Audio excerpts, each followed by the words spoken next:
ألف مبروك والله، وعملوها الرجالة. أداء ولا أروع وغير متوقع بالمرة. آه حسام حسن، برافو برافو، شابوه النهاردة بصراحة. قفلها مية ونور وضبة ومفتاح، وقول زي ما انت عايز تقول قول. لعيبة الكوت ديفوار يعني ما شموش ريحة اللعب. استحواذ سلبي بلا جدوى بلا فايدة بلا أهداف. اللهم ان بس من كرة من كورتين ثابتين. يعني انا مش عايز اقول كلام سلبي دلوقتي، بس هو بنسبة 80% تحمله من الشناوي. لانه لما حب يطلع ويطلع بالبوكس ويطير الكورة او يمسك الكورة كان بيعملها. ما وفقش في كورتين بالعدد دخلوا جون. بقت النتيجة 3-2، وبدل ما انت كنت تلعب وانت مرتاح وضغطهم اكتر، ممكن هم يطلعوا اكتر وانت تجيب الرابع والخامس وتبقى فضيحة وسكور ما حصلش. تغطي على 4-2 بتاعة 2008. ولكن اللي حصل، ألف مبروك المرة وتانية وتالتة ورابعة ومليون لمنتخب مصر. بصراحة لعيبة رجالة، لعيبة محترمة. آه، النهاردة حسام حسن تفوق على نفسه بأمانة. يعني لما بيبقى اللعب سلبي او اللعب وحش او العدم مفيش فكر في الملعب، يا جماعه ما هو اعتراضنا على حسام حسن ايه؟ ان مفيش حاجه باينه معينه في الملعب، سواء هجوميا او دفاعيا. النهارده كان في شغل مدرب باين، ويعني للحظه تحس ان في بقى مدرب جديد ده واقف على خط منتخب مصر، مدرب تاني خالص. تعليمات اللعيبه في الملعب، امتى فتوح يطلع يضغط من قدام، وامتى يستنى، وامتى محمد هاني يطلع يعمل مشوار، وامتى يستنى، ولو طلع مين بيغطي مكانه وبينزل مين بيغطي مكان. قفل ضبه ومفتاح على اخطر حاجه بتلعب عليها كوتيفوار وهي الاطراف بصراحه. ومرموش يا ابني انت عالمي، اقسم بالله العظيم لعيب عالمي، ولعيب عالمي بفايده، مش لعيب عالمي اسم، لا لعيب عالمي مفيد. ايه القوة يعني بسم الله ما شاء الله لا قوة الا بالله. ايه القوة، ايه السرعة دي، ايه التهديف ده، ايه الاتقان في التهديف ده، ايه الفنت ده، ايه الفكر ده، بسم الله ما شاء الله عليك مرموش.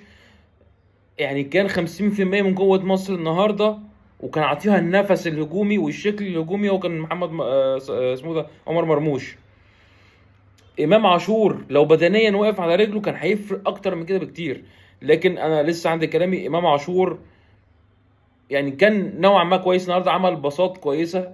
هو عشان لعيب كوره يا جماعه، امام عاشور عشان لعيب كوره ممكن يعمل باص من هو واقف باقل مجهود، ما بيضطرش يعمل مجهود ولا يمشي بالكوره كتير عشان يوصل لاعب للجون. اديك شفت باص من هو مكانه لمرموش، بس تحسب طبعا لمرموش اكتر، لان هو قطمه لجوه محدش كان يتوقعها ولا المدافع اللي كان بيلعب عليه. لكن التكمله التانيه في الهدف بتاع صلاح بوش رجله وهو واقف، معلم بصراحه، بصراحه معلم. وكتمه بوش رجل لصلاح في الزاويه العكسيه اللي جايه منها الكوره. النهارده بصراحه منتخب مصر تفوق على نفسه، شابوه. رامي ربيعه كان راجل راجل النهارده، والتصرف صح، والفكر صح، والقرارات صح. ياسر ابراهيم كان كويس حسام عبد المجيد كذا كوره عاليه يا يجيبها يا اما على الاقل بيضايق، وده اللي كان بيراهن عليه حسام حسن. ويمكن التشكيل ده انا قلته، بس انا غلطت في حاجه واحده. امام عاشور كنت انا يعني كنت حابب مصطفى محمد علشان يبقى ليك نوعا ما شكل هجومي، لكن حسام حسن كان ليه راي تاني وهو نجح، بامانه نجح. لكن كان في الشق الدفاعي انا كنت نفس الكلام انا قلته في الفيديو اللي فات، لو ترجعوا له ازاي هنلعب كوتيفوار. حسام عبد المجيد علشان الكوره العاليه، ورامي ربيعه وياسر ابراهيم. بصراحه حسام عبد المجيد تفوق على مهاجمين كوت ديفوار. طبعا هم بيتميزوا يعني بطول القامه والقوه الجسمانيه والبدنيه. حسام حسن نزله علشان دي، النهارده. انا كده كده انت مش محتاج سرعتك ان انت تبقى سريع او بطيء في حاجه، انت كده كده انا هقف ورا اصلا. مفيش مساحات، مفيش جري، مفيش سبرنتات. انت محتاجك ان انت جسمك قوي تحجز على اللاعب في التحامات الجو والالتحامات اللي على الارض. ونجح فيها بنسبه 80 90% النهارده حسام عبد المجيد. فنجح فكر حسام حسن ونجح خطته. الف مبروك تاني. انا مش عايز يعني ما فيش النهارده حاجه يعني اقدر اقولها غير ان منتخب مصر كانوا رجاله، وكان الروح غالبه الاداء اكتر. بصراحه يعني خلاص الواحد بيتعلق بالبطوله ماتش عن يعني خلاص البطوله بجد بقى يعني رايحين لها دلوقتي، متعلق ان احنا ناخدها. يعني انا كنت فاقد الامل بنسبه 60 70% ان احنا ممكن ناخد البطوله، ولكن انت عديت مرحله في غايه الصعوبه. كوت ديفوار فرقه تقيله تقيله. عايز اقول لك احنا هنلعب الماتش اللي جاي في السيمي فاينال السنغال. السنغال اقل او على الاقل يعني زي كوت ديفوار، نفس القوه بتاعتها، نفس الليفل بتاعها. ولكن بقى يا زميلي في حاجه، انت كعبك عالي على كوت ديفوار مهما كانت كوت ديفوار دي. بص تقعد تجيب لك دروجبا وعبد القادر كيتا ويايا توريه والحبيب كله توريه وعيله كلها، الفرقه كانت كلها توريه، وكانت فرقه جامده جامده جامده تقيله ملهاش حل. واحنا كان معظمنا محليين، اللهم بس كان محمد زيدان وكان الباقي بيلعب في الدوري المحلي. وكسبناهم 4-2 بعمرو زكي واحمد فتحي لو تفتكروا وابو تريكه في 2008. في كل بطوله احنا بنقابل فيها كوت ديفوار كعبنا بيبقى عالي عليهم وبنعدي حتى لو هم اجمد مننا. لكن العقده يعني احنا ممكن نبقى احسن منهم في الماتش وهم يكسبونا. السنغال كسبونا مرتين السنين اللي فاتت، مره خدوا مننا كاس افريقيا في النهائي، ومره كانت التصفيات المؤهله لكاس العالم وهم راحوا.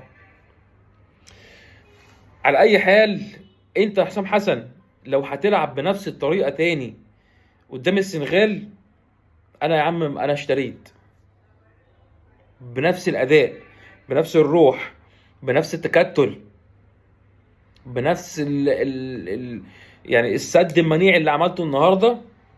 بصراحه انا اشتريت واقدر اقول لك ان احنا ممكن نجيب اجوان زي ما انت جبت النهارده، او على اقل تقدير لو رحنا الاكسترا تايم هنروح لضربات الجزاء. وساعتها بقى هنا يعني مش عايز اقولها بس اللي هو لازم يعني لا قدر الله الحظ بيخدم دايما السنغال. هم كسبونا مرتين بضربات الجزاء. فيعني اتمنى لو عملنا نفس السيناريو يحصل معانا زي ما حصل النهارده، والسيناريو يتكرر ونروح ان احنا نكسب السنغال في الماتش نفسه. وبعد السنغال نحلها الحلال ونشوف بقى هنقابل المغرب ولا هنعمل ايه ولا نيجيريا. بس هي خلاص هي بنسبه 90% هنقابل المغرب في النهائي. بطولة على أرضها في وسط جمهورها. المغرب فرقة تقيلة جدا جدا جدا فوق ما تتخيل. فنعدي بس يعني يا رب نعدي السنغال ويحلها الحلال. السلام عليكم.